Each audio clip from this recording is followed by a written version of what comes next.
అందరికీ నమస్తే. Welcome to T R TV. నేను మీ తిరుపతి. బురదలో తిరుగుతున్న కేటీఆర్, హరీష్ రావు, గాల్లో తిరుగుతున్న రేవంత్. కామారెడ్డి, సిరిసిల్ల, మెదక్, సిద్దిపేటలో భారీ ఎత్తున వర్షం వచ్చింది. మొత్తం ఆ జిల్లాలో ఉన్నటువంటి ప్రజలు అతలాకుతలం అవుతున్నారు. ఏం చేయాలో అర్థం కానటువంటి సిచ్యువేషన్లో ఓవైపు రాష్ట్ర ప్రభుత్వం కనబడుతున్నది. మొత్తం వరదలు వచ్చి ప్రజలంతా ఆగమాగమైనారు. పాపం తినడానికి తిండి లేనటువంటి పరిస్థితి. ఈ టైంలో రాష్ట్ర ప్రభుత్వం హెల్ప్ చేయాల్సినటువంటి అవసరం ఉంటుంది. కానీ మన ముఖ్యమంత్రి రేవంత్ రెడ్డి ఏం చేస్తుందో ఈ వీడియో చూస్తే మీకు క్లారిటీ వస్తుంది. ప్రతిపక్ష పార్టీ లీడర్లు గ్రౌండ్లో ఉన్నారు. అధికార పార్టీకి సంబంధించినటువంటి ఎమ్మెల్యేలు, ఎంపీలు, మంత్రులు, ఎమ్మెల్సీలు మరి పత్తలేరు. కొంతమంది కనబడితే కొంతమంది కనబడేటటువంటి పరిస్థితి కూడా లేదు. నియోజకవర్గాలలో గ్రౌండ్ రియాలిటీలో కనబడేటటువంటి సిచ్యువేషన్ లేదు.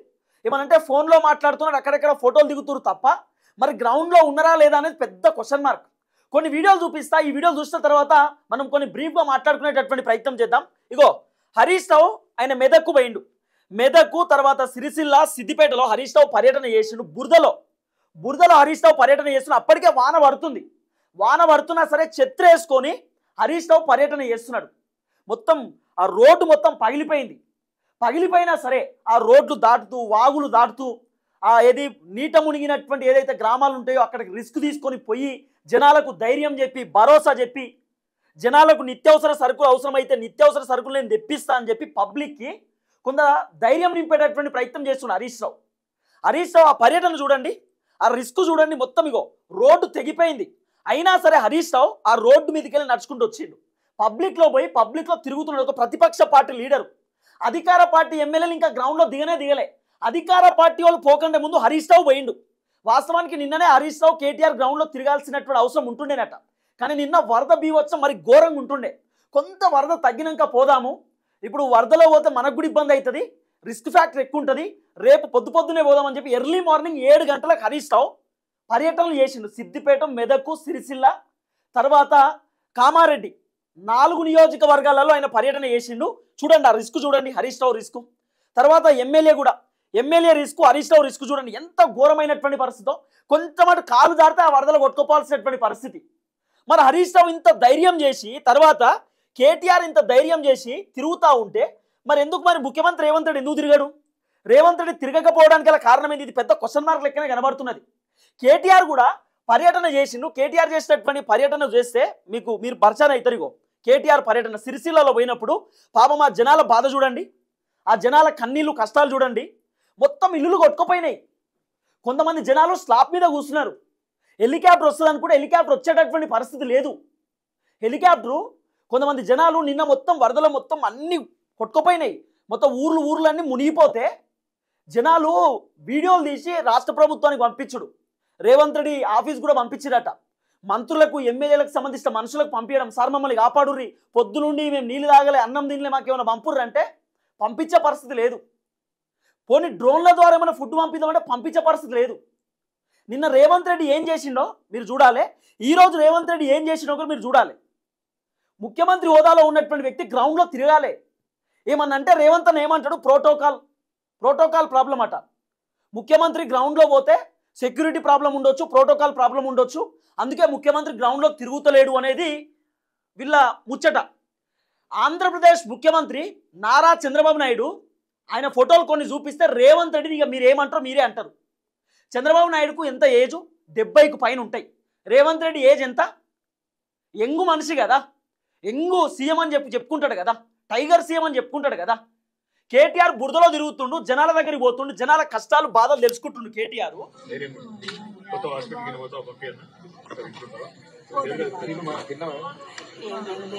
ఏం తినలేదండి. తిన్నవా ఏమన్నా అని వాళ్ళు అడుగుతున్నారు. ఏం తినలే.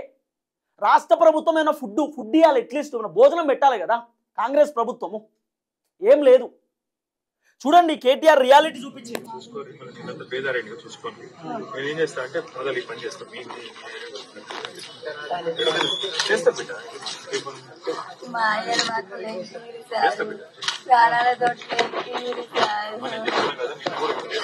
ప్రాణాలు కాపాడుతున్నారు, భయపడదు, అయిపోయిందని భయపడదు. చెప్పలేము. ఇక్కడంతా రాత్రి అంతా చీకటే కదా. చూడండి ఎంత ఘోరమైన పర్యటనలు చేసింది కేటీఆర్. గ్రౌండ్ రియాలిటీలో తిరిగింది. గోడలు గీడలు అన్ని కూలిపోయినాయి మొత్తం. చూడండి కేటీఆర్ చేసినటువంటి రిస్క్. ఆ మోరిల కాడ తిరిగిండు, గ్రౌండ్ లో తిరిగిండు, బురదలో తిరుగుతా ఉన్నాడు, బురదలో పోతా ఉన్నాడు. మరి కేటీఆర్ కూడా మాజీ మంత్రి కదా. కేటీఆర్ మాజీ మంత్రి. ఆయన గతంలో మున్సిపల్ శాఖ మంత్రిగా ఉన్నాడు కేటీఆర్. ఆయనకు అనుభవం ఉన్నటువంటి వ్యక్తి. ఆయన కూడా ప్రోటోకాల్ విషయం ఉండొచ్చు కదా. ఉంటే మాజీ మంత్రి అయినా ఇప్పుడు ప్రజెంట్ ఎమ్మెల్యే అయినా ఆయన కూడా నేను ఎందుకు పోవాలనుకుంటే సపరేట్ ఇంట్లో కూర్చుంటాడు కదా. మరి ఎందుకు పోయిండు? హరీష్ రావు కూడా మాజీ మంత్రి. నేను ప్రతిపక్షంలో ఉన్న ఏమైనా ఉంటే అధికార పార్టీ చూసుకుంటే నేను ఎందుకు పోవాలనుకుంటే ఇంట్లో కూర్చుంటాడు కదా. ఆయన ఎందుకు పోయిండు? అధికార పార్టీలకు మరి ఎందుకు పోతలేరు అనేది గ్రౌండ్లో పెద్ద క్వశ్చన్ మార్కు. అయ్యో కేటీఆర్ ఈ విధంగా తిరిగే కార్యక్రమం చేసిండు. ఇక మధ్యలో బండి సంజయ్ అన్న కలిసిండు కేటీఆర్కు. సంజయ్ అన్న కలిసిండు కేటీఆర్కు మధ్యలో. బండి సంజయ్ కుమారు కేటీఆర్. కానీ బండి సంజయ్ అన్న కూడా హ్యాట్సాప్ చెప్పాలా. సంజయ్ అన్న కూడా తిరిగిండు గ్రౌండ్లో. సిద్దిపేట పోయిండు, సిరిసిల్ల పోయిండు, మెదక్ పోయిండు, కామారెడ్డి పోయిండు. బండి సంజయ్ కుమార్ కేంద్ర మంత్రి కదా. మరి కేంద్ర మంత్రికి లేని ప్రోటోకాల్ ముఖ్యమంత్రికి ఉందట. పెద్ద ప్రోటోకాల్ అట ఇష్యూ. కేంద్ర మంత్రి బండి సంజయ్ తలుచుకుంటే ఆయన కూడా చాపర్లో తిరగవచ్చు తెలుసా. చాపర్లో తిరగవచ్చు మంచిగా. ఆర్మీకి సంబంధించిన చాపర్స్ ఉంటే దాంట్లో తిరగవచ్చు బండి సంజయ్. ఇంకోటి ఏం తెలుసా, ఈ చాపర్స్ రావడానికి రీజన్ కూడా ఈ హెలికాప్టర్లు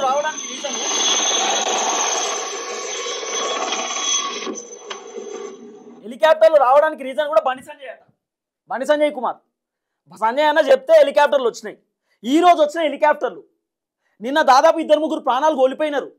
2-3 చనిపోయారు నిన్న. కార్లు కొట్టుకుపోయినాయి. చెట్లెక్కి కూర్చున్నారు, పోలెక్కి కూర్చొని సార్ మేము పోల్ మీద ఉన్నాం, మాకు భయం అవుతుంది, పోల్ నుంచి కింద పడుతుందేమో, ఏదైనా పంపురు సార్ ప్లీజ్ సార్ అని రిక్వెస్ట్ చేస్తే వచ్చే పరిస్థితి లేదు. హెలికాప్టర్ వెదర్ ప్రాబ్లం అంటున్నారు. ఇప్పుడు ఈ హెలికాప్టర్ తిరుగుతుంటే ఆల్రెడీ వర్షం పడుతుంది. మీరు చూడుర్రి, ఈ హెలికాప్టర్ తిరుగుతుండే కూడా ఇప్పుడు వర్షం పడుతుంది. వర్షంలో కూడా హెలికాప్టర్ నార్మల్గా పోతుంది, ముసురు పడుతుంది. చినుకులు ముసురు పడుతుంది. ఆల్రెడీ వెదర్ అక్కడ బాగాలేదు. అయినా మరి చాపర్ తిరుగుతుంది కదా. నిన్న వర్షం లేదట, ఓన్లీ వరద మాత్రమే ఉంది. ఆ హెలికాప్టర్ ఏమవుతుందంటే నార్మల్గా ఒక 10-20 మీటర్స్ ఆ వరద పైన అంటే ఇట్లుంటుందట, కాన్స్టెంట్గా ఉంటుందట. తర్వాత కింద ఏదైనా టేపో ఏదైనా ఇసురుతారట, ఒక తాడో టేపో ఇసురుతారట. రిస్క్ టీం వచ్చి వాళ్ళని కాపాడుకొని తీసుకుపోతారు, వేరే దగ్గర సేఫ్ జోన్లో ఉంచేస్తారు. నిన్న ఆ పని కూడా చేయలే. ఓ దిక్కు వరదలలో ప్రాణాలు కోల్పోతుంటే రేవంత్ అన్న పర్ఫార్మెన్స్ చూడాలి. గారి రేవంత్ అన్న పర్ఫార్మెన్స్ ఎట్లా ఉంటుంది కథ, రేవంత్ అన్న వ్యవహారం ఎట్లుంటుందో. ఇగో హరీష్ రావు చూడండి నిన్న చేసినటువంటి పర్యటన. ఈరోజు పొద్దున పోళ్ళు గీలు అన్నీ తిరుగుకుంటా హరీష్ అన్న ఆయన ప్రయత్నం ఆయన. కరెంటు పోళ్ళు తిరుగుకుంటా కరెంటు పరిస్థితి ఏంది, వ్యవహారం ఏంది, ఆ కథ ఏంది అని చెప్పి మొత్తం నిన్న ఈరోజు 2 రోజుల నుండి హరీష్ రావు ఆ పనిలో ఉన్నాడు. బురదలో నడుస్తూ ఉన్నాడు. పాపం ఆ వరదలో ఇబ్బంది పడుతూ ఉన్నాడు. మన రేవంత్ అన్న నేను చూపిస్తా, జర్ర ఓపిక పట్టుంది. వీళ్ళు ఏం మాట్లాడిరో మీరు వినాలే, తర్వాత నేను చూపిస్తా. ఒకసారి ఇది మన రేవంత్ అన్న పర్ఫార్మెన్స్. గ్రౌండ్ రియాలిటీలో బురదలో కేటీఆర్ హరీష్ రావు తిరుగుతున్నారు, జిల్లాలు పర్యటన చేస్తున్నారు, ప్రజలకి ధైర్యం నింపుతున్నారు. ఏం కాకుండా మేము చూసుకుంటాం, ఇబ్బంది పడకండి, మీకు మేము ధైర్యంగా ఉన్నాం, అండగా. ఇప్పుడు ఒక ఆయన ధైర్యం కోల్పోయింది అనుకో, నువ్వు ఆయనకు పైసలు ఇవ్వకపోయినా పర్లేదు, ధైర్యం ఇవ్వాలి. ధైర్యం ఇస్తే అబ్బా నా వెనకాల ఫలానా లీడర్ ఉన్నాడు, ఫలాని మనిషి నాకు ధైర్యం ఇచ్చిండు, నాకేం డోకలేదు అనుకుంటారు. ధైర్యం ఇచ్చే పరిస్థితి లేదు ప్రభుత్వం, ధైర్యం ఇచ్చే పరిస్థితి. చూడుర్రి రేవంత్ అన్న ఏం చేసిండో. వీళ్ళేమో కింద తిరుగుతారు, బురదలో కేటీఆర్ హరీష్ రావు తిరిగితే రేవంత్ అన్న గాల్లో తిరుగుతుండు. ఉత్తమ్ కుమార్ రెడ్డి రేవంత్ రెడ్డి గాల్లో నవ్వుకుంటా ముచ్చట పెట్టుకుంటా హెలికాప్టర్ కాడ నవ్వుకుంటా ముచ్చట పెట్టుకుంటా. వీళ్ళ కథ చూడుర్రి, వీళ్ళ పర్ఫార్మెన్స్ చూడుర్రి, వీళ్ళ వ్యవహారం చూడుర్రి. ఈ ప్రోటోకాల్ అటు ఇప్పుడు వాళ్ళకి ఎక్కిర్రు కథం. హెలికాప్టర్లో సర్వే చేస్తుండిగో వరద ముప్పు ప్రాంతాలలో ఏరియల్ సర్వే నిర్వహించిన రేవంత్ రెడ్డి, మంత్రి ఉత్తమ్ కుమార్ రెడ్డి, టీపీసీసీ చీఫ్ మహేష్ కుమార్ గౌడ్లతో కలిసి వరద ముప్పు జిల్లాలను హెలికాప్టర్లో పర్యవేక్షించిన రేవంత్ రెడ్డి అట. ఏం చెప్పాలి ఇక రేవంత్ అన్నకు చెప్పుర్రు ఇక కథ. ఈ ఒక్క వీడియోతో ఇజ్జత్ తీసుకున్నట్టు అయింది ఇప్పుడు ప్రభుత్వాన్ని. ఒక్క వీడియోతోటి ఏమిటికన్నా గ్రౌండ్లో తిరుగుతే తప్పేముంది? గ్రౌండ్లో తిరుగుతూ వచ్చినటువంటి బాధ ఎందుకో. రేవంత్ రెడ్డి, ఉత్తమ్ కుమార్ రెడ్డి, పిసిసి అధ్యక్షుడు మహేష్ కుమార్ గౌడ్ ఇక్కడ కూర్చున్నాడు. ఇప్పుడు అంటే వీళ్ళది ఏంటంటే కింద మీరు ఎంత ఇబ్బంది అని పడుర్రి, గాల్లోకి వెళ్ళి మేము చూస్తాం కింద ఏమవుతుందో, మేము గ్రౌండ్లో రాము. సరే ముఖ్యమంత్రి కంటే ప్రోటోకాల్, మంత్రికి ఏమైంది? ఉత్తమ్ కుమార్ రెడ్డి పోవచ్చు కదా. హెలికాప్టర్ తిరుగుడు అలవాటైంది ఉత్తమన్నకు, హెలికాప్టర్లో తిరుగుడు అలవాటైంది, షేర్ ఆటో అయిపోయింది హెలికాప్టర్. పిసిసి అధ్యక్షుడు మహేష్ కుమార్ గౌడ్ పాదయాత్ర చేయడానికి ఇబ్బంది లేదు, ఇప్పుడు వరదలు తిరగడానికి ఇబ్బంది అవుతుందా? జనాల దగ్గర పోయి వాళ్ళ కష్టాలు బాధలు తెలుసుకోవడానికి ఇబ్బంది అవుతుందా? రేవంత్ అన్న చూడు, ఇక చూస్తుండాలి, హెలికాప్టర్కి వెళ్ళి చూస్తుండ అన్న ఏం కథ ఏంది, ఏడ వరదలు ఎక్కువ ఉన్నాయి, ఏడ మునిగిపోయింది ఏంది, ఏం కనబడుతుంది సార్? గాడికి వెళ్ళి చూస్తే, గాళ్ళకి వెళ్ళి ప్రజల కష్టాలు చూస్తే ఏం కనబడుతుంది? గ్రౌండ్లో తిరిగితే కనబడుతుంది. ప్రజలు మీతో మాట్లాడితే వాళ్ళ బాధలు, వాళ్ళ కన్నీళ్ళు, వాళ్ళ ఇబ్బందులు కనబడతాయి. గాల్లే కూర్చొని గాల్లే తిరిగితే కనబడదు కదా. ముఖ్యమంత్రి హోదాలో ఉన్నటువంటి వ్యక్తివి ఏం చెప్పాలా? గాల్లో తిరుగుతున్నాడు అన్న రేవంత్ అన్న, గాల్లో చూస్తున్నాడు, గాల్లో తిరుగుకుంటా. ఇంత ఘోరమైనటువంటి పరిస్థితి ఏం చెప్పాలి? ఇక ఏమనంటే ప్రోటోకాల్ ప్రోటోకాల్ ప్రోటోకాల్ ప్రోటోకాల్ పేరుతోటి గ్రౌండ్లో తిరుగుతలేడు. నేను చూపిస్తా రేవంత్ రెడ్డికి వేరే ముఖ్యమంత్రికి తేడా నేను చూపిస్తా. నేను చూపించే ప్రయత్నం చేస్తా, జర ఆగురి. తర్వాత కేటీఆర్ హరీష్ రావు ఏం మాట్లాడిరు అనేది కూడా నేను మీకు చూపిస్తా. ఆయన హెలికాప్టర్లో తిరిగినటువంటి వీడియో ఇదంతా. హెలికాప్టర్లో గీ షెర్లనా అన్న తిరుగుడు, గీ వాగులో తిరుగుతారు ఎవరన్నా? గీ వాగులనా తిరుగుతే ఏరియల్ సర్వే ఏడ నిర్వహించినావు? గీ ముప్పు ప్రాంతంలో నిర్వహించినావా? ఈ ముప్పు కాడ ఈ చెరువులో నిర్వహించినావా? గీ షెర్లు ఏముంటుంది? గీ వాగుల ఊళ్ళే పోవాలి. కామారెడ్డి మీద తిరుగు, సిరిసిల్ల మీద తిరుగు, ఏ ఊరు మునిగిపోయిందో చూడు. గీడికొచ్చి గీ నీళ్ళకి వరద చూసుకుంటుంటే ఏం దొరుకుతుంది నీకు? వరద చూడు నీకు వచ్చినవా? ఫోన్లో కొట్టి వస్తాయి వరదలు. నిన్న కామారెడ్డిలో రోడ్డు మొత్తం ఆగమాగమైనవి, మొత్తం వీడియోలు వస్తాయి. గిట్లుంది మన రేవంత్ అన్న పర్ఫార్మెన్స్, మన రేవంత్ అన్న వ్యవహారం, మన రేవంత్ అన్న కథ. ప్రాజెక్టులు చూస్తున్నాడు ఎట్లున్నాయి, ఏం కథ, అన్ని కేసీఆర్ కట్టిన ప్రాజెక్టులు వారెవ్వా కట్టింది, మస్తు కట్టింది అని చెప్పి చూస్తుండేమో. సరే, రేవంత్ అన్నకు ప్రోటోకాల్ అడ్డం వస్తుందండి. ప్రోటోకాల్ అడ్డం, సెక్యూరిటీ ప్రాబ్లము, ప్రోటోకాల్ ప్రాబ్లం ఉండొచ్చు. అందుకే ముఖ్యమంత్రి హోదాలో ఉన్నటువంటి వ్యక్తి ఏరియల్ సర్వే హెలికాప్టర్లో తిరిగిండు, గ్రౌండ్లో తిరగలే. మరి చంద్రబాబు నాయుడు ముఖ్యమంత్రి కదా, విజయవాడలో భారీ ఎత్తున వరదలు వచ్చినాయి. మామూలుగా భయంకరమైనటువంటి వరద వచ్చింది. చంద్రబాబు నాయుడు ఏం చేసిండో చూడుర్రి. కేవలం ఇది నాకు తెలిసి ఒక 6-7 months బ్యాక్ అనుకుంటా, అంతే కదా, 1 year అవుతుంది వీళ్ళ పరిపాలన అయిపోయి. చంద్రబాబు నాయుడుగో ఈయన ఆంధ్రప్రదేశ్ ముఖ్యమంత్రి అండి. నారా చంద్రబాబు నాయుడు గారు ఆంధ్రప్రదేశ్ ముఖ్యమంత్రి. ఆయనకు ప్రోటోకాల్ ప్రాబ్లం లేదా? 75-78 సంవత్సరాల్లో ఉన్నటువంటి వ్యక్తి చంద్రబాబు నాయుడు గారు, ఎక్కువ ఏజ్ ఉన్నటువంటి వ్యక్తి. ఆయన బోట్లో తిరుగుతున్నాడు, ఆ బోట్లో తిరుగుతున్నాడు, పబ్లిక్లోకి వెళ్ళిండు, ఫుడ్ పంచిండు, పబ్లిక్లో తిరిగిండు. ఇగో చంద్రబాబు నాయుడు. మరి చంద్రబాబు గారు ఆయన ముఖ్యమంత్రి కాదా? ఇంతకంటే ఎక్కువ ఉందా వరద? విజయవాడ మొత్తం మునిగిపోయి అతలాకుతలం అవుతున్నప్పుడు మునిగిపోయిన విజయవాడలో పోయి తిరిగిండు చంద్రబాబు నాయుడు, ఆంధ్రప్రదేశ్ ముఖ్యమంత్రి. మరి మన ముఖ్యమంత్రి ఓసారి ఖమ్మం మునిగిపోతే ఖమ్మంలో పోయి బురదల 2 కాళ్ళు ఇట్లా నడిచి అన్నీ చేస్తామని చెప్పి ఆయనతో హైదరాబాద్లో పడ్డాడు. ఇది మన ముఖ్యమంత్రి, మన తెలంగాణ ముఖ్యమంత్రి. మరి ఇప్పుడు రేవంత్ అన్న మా బాస్ మంచిగా నడిచిండు, మా గురువు మస్తు నడిచిండు, మా గురువుకు మంచి పేరు ఉంది, నాకన్నా ఉండాలని ఇప్పుడు తెచ్చుకోవాలి. మరి మీకు ఈ వీడియోలు ఇంకా మస్తుగా ఉన్నాయి తెలుసా, చంద్రబాబు నాయుడుకి సంబంధించినటువంటి ఆ ఫోటోలు. ఇగో ఇది కాదా అండి? ఆయన ముఖ్యమంత్రి కాదా? ఆయన బురదలో లేడు, పాయింట్ పై కొనుతో నడుస్తలేడా? వెనక ప్రోటోకాల్ గన్మెన్లు లేరా? వీళ్ళంత మనుషులు కదా. చంద్రబాబుకు లేనటువంటి బాధ ముఖ్యమంత్రి రేవంత్ రెడ్డికి వచ్చింది. ఇప్పుడు కామారెడ్డిలో దిగుతే ఏంది ప్రాబ్లం? ఏంది కామారెడ్డిలో చిన్నగా దిగుతే? కామారెడ్డిలో తిరిగితే ప్రాబ్లం ఏంది? సిరిసిల్ల, ఇప్పుడు కేటీఆర్ హైదరాబాద్కి వెళ్ళి సిరిసిల్లకు పోయింది. ఎట్లా పోయింది కేటీఆర్ హైదరాబాద్లోకి వెళ్ళి సిరిసిల్ల? కార్లనే కదా, హెలికాప్టర్లో పోయిందా? హరీష్ రావు హైదరాబాద్ నుండి ఆయన సిద్దిపేటకు పోయింది, ఎట్లా పోయిండు? మధ్యలో రోడ్డు ప్రాబ్లం ఉండొచ్చు. ఇప్పుడు కొంత వరదలు తగ్గిపోయినాయి, పోవడానికి ఆస్కారం ఉంటుంది. బోటో గీటో ఎట్నో పోవచ్చు, జనాల దగ్గరికి పబ్లిక్లో పోయి వాళ్ళ కష్టాలు తెలుసుకోవచ్చు. మరి ముఖ్యమంత్రి హోదాలో ఉన్నటువంటి వ్యక్తి ఎందుకు తెలుసుకుంటలేడు? కాంగ్రెస్ పార్టీ మంత్రులు, ఎమ్మెల్యేలు, ఎంపీలు ఎటు పోయిర్రు? యాడికి పోయినారు?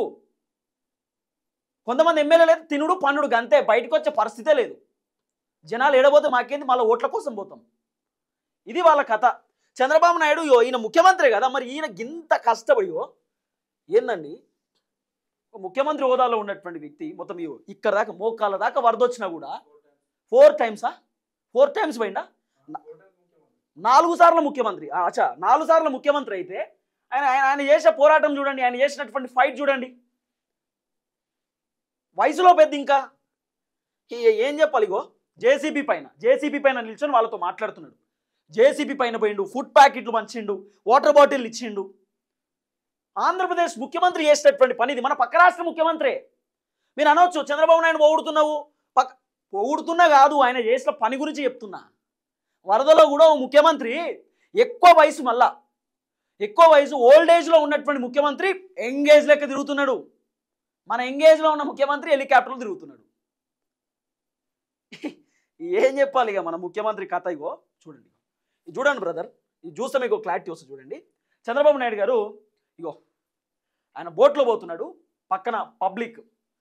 ఎంత వరద, అది వరద కాదా? ఇగో ఈయన మొత్తం మునిగిపోయింది. ఇగో ఇక్కడ ఇగో మొత్తం కంప్లీట్ మునిగిపోయింది సగం. ఇంత వరదలో కూడా ఆయన పోతా ఉన్నాడు. చిన్న మిస్టేక్ అయినా కంప్లీట్ బోల్తా పడుతుంది బోటు. మన రేవంత్ అన్న పోడు. మరి రేవంత్ అన్నది ఇవన్నీ చూసి అట్లీస్ట్ రేవంత్ అన్నారే మా ఓడు వేయండు, మరి నేను కూడా పోవాలి, మరి మా సారు మంచి పేరు ఉంది మా సార్కు, నేను పోకపోతే గలీజ్ ఉంటుందని చెప్పి ఏమన్నా తెలుసుకోవాలి, మరి ఏమన్నా తెచ్చుకోవాలి. తెచ్చుకున్నాడు అయినా అట్లీస్ట్. ఏం చెప్పాలి మనకి, ఏంది ఏం కథ? ఇగో ఫుడ్ ప్యాకెట్లు వంచండి అప్పుడు చంద్రబాబు గారు, ఫుడ్ ప్యాకెట్లు. ఇప్పుడు కొత్త కొత్త ముఖ్యమంత్రి అయితే కొత్త కొత్తగా అధికారంలోకి వచ్చి కొత్త కొత్తగా అన్ని కొత్తగా అనిపిస్తే కొత్తగానే ఉంటాయి, పాతగా ఉండయి. ఏం చెప్తాం ఇంకా, ఏం ఆడతాం ఇంకా, పరేషాన్ కాకపోతే పరేషాన్. గిట్లుంది మన రేవంత్ అన్న పర్ఫార్మెన్స్, మన రేవంత్ అన్న వ్యవహారం. ఇగో జేసీబీ ఎక్కి జేసీబీ మీద పోతుండు చంద్రబాబు నాయుడు గారు. జేసీబీ మీద ఆయన పర్యటన చేస్తూ ఉన్నాడు, జేసీబీ మీద పోతున్నాడు. ఇగో వరదలో ఆయన కలిసినటువంటి ఫోటోలు ఇవన్నీ ఎందుకు చూపిస్తున్నాం అని చెప్పి మీకు డౌట్ రావచ్చు. చూపించాలి, మరి ఏం చేస్తాం, చూపించేటటువంటి పరిస్థితి. మరిగో వరదలో పోలీస్ అధికారులతోటి చంద్రబాబు నాయుడు గారు చేసినటువంటి పని చూడండి, ఆయన చేసినటువంటి కథ, ఆయన చేసినటువంటి వ్యవహారము, వరదలో ఆయన చేసినటువంటి ఫైటు. ఇగో పర్యటన చేసిండు. ఇవి వరద కాదా, నీళ్ళు కావా? మరి కామారెడ్డిలోనే సిరిసిల్లలోనే రేవంత్ బాగా నీళ్ళు కనబడుతున్నాయేమో వరద. చూడండి ఈ వీడియోలు చూస్తే మీకు అర్థమవుతుంది ఆయన హెలికాప్టరు, ఆయన కథ, ఆయన ఎక్కుడు తిరుగుడు. హెలికాప్టరే కావాలి ఇప్పుడు. మనం బయట కిందికి పోలేము, కింద బురదలో, వామ్మో బురదలో కాలు పడవద్దు, అంటొద్దు, బురద అంటొద్దు, మాకు గాలిలోనే ఉండాలి. ఎవరు? మైనంపల్లి హనుమంతన్న. నేనేమంటున్నా, మైనంపల్లి హనుమంతరావు గారు, మైనంపల్లి రోహిత్ గారు చాలా అద్భుతమైనటువంటి ఫైట్ చేసిరండి నిన్న మెదక్కు. ఇమీడియట్లీ మైనంపల్లి రోహిత్, మైనంపల్లి హనుమంతరావు గారు ఇద్దరు పోయినారు. అక్కడ ఒక కారు వాగులో పడి కొట్టుకుపోతుంటే అక్కడ ఉన్నటువంటి ఆ నలుగురు యువకులు ఒక పోల్ మీద ఎక్కి కూర్చున్నారంట, పోల్ మీదనో చెట్టు మీదనో. వాళ్ళని కాపాడడానికి విశ్వ ప్రయత్నాలు చేసిరండి, వాళ్ళకి ధైర్యం నింపే ప్రయత్నం చేసిరు, కానీ చాపర్ రాలేదు. మరి ఏదో ఒక ప్రాణం ఏదో సంథింగ్ కోల్పోయింది అనేది కొంత వినబడుతున్నటువంటి చర్చ. మరి అది పూర్తిగా ఇన్ఫర్మేషన్ లేదు, కానీ చాలా మంచి ఫైటే చేస్తున్నారు. ఒకసారి వీడియో చూడండి. వెదర్ సహకరించాల, ఈ వెదర్ మంచి కాగానే వెంటనే హెలికాప్టర్ వస్తుంది, చాపర్ ఒకటే మిమ్మల్ని కాపాడుతుంది. చాపర్ ఇక్కడికి వెళ్ళి పోయే పరిస్థితి, అందరు రెడీగా ఉన్నారు. 4 తోవలు ట్రై చేసింది, ఎక్కడికి వెళ్ళిపోయినా 3-4 కిలోమీటర్లు మొత్తం ఇది ఉంది, వాటర్ ఉంది. మీరు ఏమి ఇది కాకండి, మేము ఉన్నాం, ఓకేనా? కొంచెం జాగ్రత్తగా ఉండు, కొంచెం సేపు ఓకే పట్టు. Okay okay. విన్నారా? వెదర్ బాగాలేదు, చాపర్ ఇప్పుడు రాదు, వస్తేనే చాపర్ కాపాడుతుంది. నిన్నటి ప్రాబ్లం, నిన్న వెదర్లు బాగాలేదని చెప్పి నిన్న వరదలు వస్తున్నాయి, అప్పటికే వర్షం తగ్గింది, వరదలు వస్తున్నా చాపర్ వచ్చే పరిస్థితి లేదు. నిన్న రేవంత్ అన్న ఏం చేసిండో తెలుసా మీకు? అసలు చూస్తే మీకు క్లారిటీ వస్తుంది కదా. రేవంత్ రెడ్డి నిన్న ఏం చేసిండో దేకో, కేటీఆర్ చెప్తాడు వినూరి. బీబీపేట మీదుగా కామారెడ్డి పట్టణానికి చేరుకుందాం. ఆ పట్టణంలో కూడా మరి చాలా కాలనీలు జలమయమైనాయి, చాలా ఇండ్లలోకి మొదటి అంతస్తు పైకి కూడా నీళ్ళు వచ్చినాయని చెప్పి శ్రీగాధం మీద నుంచి పోదామని అనుకుంటే ఇక్కడ కూడా దోమకొండ చెరువు తెగిపోయి ఈ రాకపోకలు ఇటువైపు నుంచి కూడా మొత్తం స్తంభించిపోయిన పరిస్థితి. అంటే దాదాపుగా ఇవాళ కామారెడ్డి పట్టణానికి ఆకాశ మార్గం ద్వారా తప్ప రోడ్డు మార్గం ద్వారా పోయే పరిస్థితి రోజు ఈ నిమిషానికి లేదు. అంత ఉధృతంగా ఒకవైపు పలంచవాగు, మరొకవైపు కుడలివాగు, ఇంకోవైపు మానేరు, మొత్తంగా చాలా పెద్ద ఎత్తున ఈ వరదల విపత్తు ఇవాళ రాష్ట్రానికి వచ్చింది. ఇంకా రాబోయే 4 రోజుల పాటు వర్షాలు విస్తారంగా కురుస్తాయని చెప్పి కూడా వాతావరణ శాఖ చెప్తా ఉంది. రాష్ట్ర ప్రభుత్వానికి మరి ఇంత జరుగుతుంటే, ప్రజలు ఇంత అవస్థల్లో ఉంటే, రాష్ట్ర ప్రభుత్వం ముఖ్యంగా గౌరవ ముఖ్యమంత్రి గారు మాత్రం నిన్ననేమో మూసీ నది సుందరీకరణ మీద వారు రివ్యూ చేసినట్టుగా చూసినాం.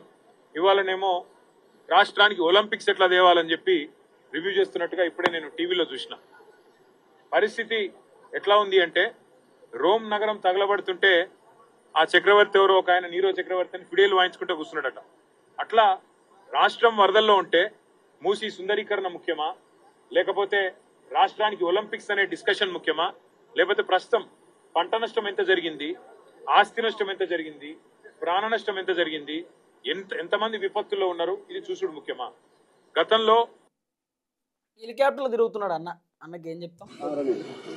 రాష్ట్ర ప్రభుత్వం వరద నివారణ చర్యలు తీసుకోవడంలో పూర్తిగా విఫలమైపోయింది. ముఖ్యంగా ఈ రోజు ఈ ఫెయిల్యూర్ అంతా కూడా రాష్ట్ర ముఖ్యమంత్రిది, రాష్ట్ర ప్రభుత్వాన్ని.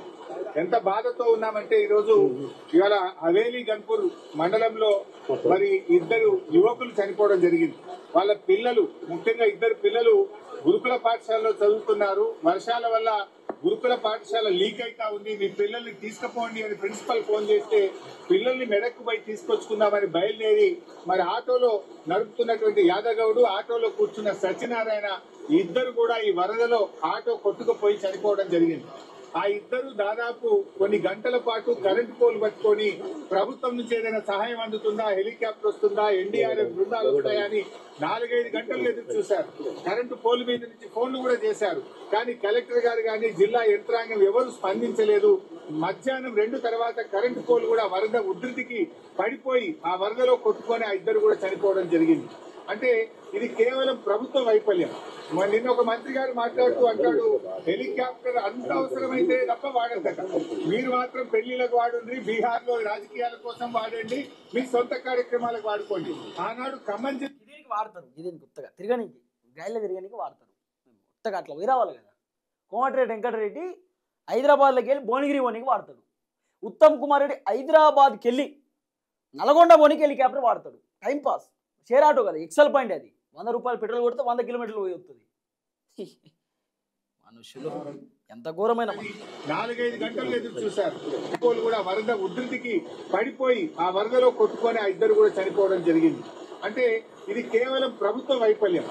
నిన్న ఒక మంత్రి గారు మాట్లాడుతూ అంటాడు, ఇవాళ మెదక్ జిల్లాలో కూడా సకాలంలో హెలికాప్టర్ రాక ప్రజల ప్రాణాలు పోయినాయి. అంటే ప్రభుత్వం ముందస్తు చర్యలు తీసుకోలేదు. నిజాం సాగర్ లో ఈ వరద ఉధృతిని చూసి గేట్లు ఎత్తి ముందుగానే నిజాం సాగర్ ను ఖాళీ చేసి ఉంటే బ్యాక్ వాటర్ లో ఇంత నష్టం జరిగి ఉండేది కాదు. అటు ఇంజనీరింగ్ లోపం ఉంది, ప్రభుత్వ వైఫల్యం ఉంది. నిన్న ముఖ్యమంత్రి గారు ఇంత వరదలు వస్తుంటే వీడియో కాన్ఫరెన్స్ పెట్టి అత్యవసరంగా రివ్యూ చేయాల్సిన ముఖ్యమంత్రి ఆయన మూసీ సుందరీకరణ రివ్యూ చేస్తున్నాడు. ఇవాళ పొద్దున్న లేచి ఆటల పోటీల గురించి రివ్యూ చేస్తుంది. ఇట్లా కొట్టుకుంటారు జనాలు, నెత్తి ఇట్లా కొట్టుకుంటారు. ఎక్కడ ముఖ్యమంత్రి అని చెప్పి మా తానట్లున్నాడు. మరి మా సీఎం సాబ్ ఏం చేస్తాం? ప్రజల ప్రాణాలు పోతున్నాయి, తాగడానికి నీళ్లు లేవు.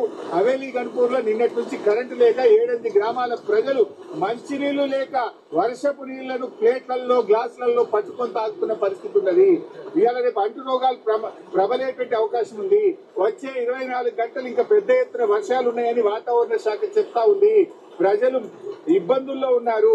ప్రభుత్వం ఇప్పటికైనా మేల్కొని అత్యవసర చర్యలు చేపట్టి ప్రజలను చేయరు. వాళ్ళతో కాదు కానీ ఆల్రెడీ చేస్తారు, అవన్నీ చేయడు. రేవంత్ అన్న ఏంటంటే ఆయన తిరుగుతున్నా కదా, నేను కూడా గ్రౌండ్లో ఉన్నా, హెలికాప్టర్లో తిరిగినా అని చెప్పుకోవడానికి ఏమో కావచ్చు. కానీ అన్న బురదలో తిరిగే పరిస్థితి ఉండదు. ఎందుకంటే అన్న ఈ టీషర్ట్లు ఎక్కువ కాస్టు, పాయింట్ ఎక్కువ కాస్టు, షూ ఎక్కువ కాస్టు. చిన్న బురద పడ్డా ఇబ్బంది అవుతుంది కదా, డ్రై క్లీనింగ్ కూడా ఇవ్వలేరు. అట్లుంటుంది అన్నట్టు అన్న పరిస్థితి. చూద్దాం ఏం జరగబోతుందో. కేటీఆర్, హరీష్ రావు గ్రౌండ్లో ఉన్నారు. నిన్ననే కేసీఆర్ ఫోన్ చేసి మరీ చెప్పిండట, పోవాల్సిందే, ఉండాల్సిందే, ప్రజల కష్టాలు, ప్రజల ఇబ్బందులు మనం ఖచ్చితంగా వాళ్ళ కన్నీళ్ళను మనం తెలుసుకోవాల్సిందే, వాళ్ళకి అండగా ఉండాల్సిందే అనేది కేసీఆర్ వర్షన్. నేను మళ్ళీ చెప్తున్నా, గాల్లో రేవంత్, కింద గాల్లో రేవంత్, తర్వాత బురదలో కేటీఆర్. ఇది ఇప్పుడు నడుస్తున్నటువంటి ట్రెండ్. గాల్లో రేవంత్, బురదలో ఏదో మంచిగా ఉంది కదా కథ. చూద్దాం ఏం జరగబోతుందో.